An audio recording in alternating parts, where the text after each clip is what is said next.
Depression and anxiety are very common and often co-occur in young people. When experiencing depression or anxiety, our negative thoughts and feelings can be overwhelming.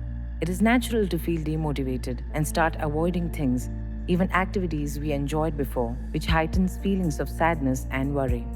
Behavioral activation is a technique used by mental health professionals to help people cope with depression and anxiety. It involves systematically scheduling and engaging in positive activities to break the cycle of withdrawal and avoidance, improve one's mood, activity levels, and functioning in daily life. As a part of the Active Ingredients project, our team at Sangath reviewed existing studies on behavioral activation that focused on alleviating depression and anxiety among young people.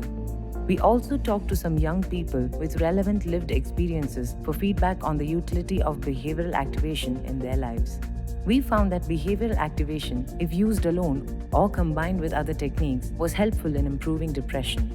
It has been delivered in face-to-face sessions as well as digitally and works well, especially in group formats. Most of these studies were on depression. There was limited research on the impact of behavioral activation on anxiety.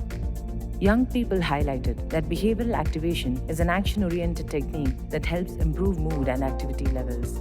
They emphasized that guidance from therapists, support from one's social network, and a wider range of activities to engage with while doing behavioral activation will help improve the utility of the technique in their lives.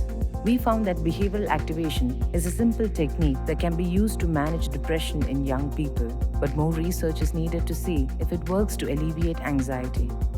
Future research needs to better understand how behavioral activation works for young people with varying degrees of symptoms across cultures, contexts, and genders.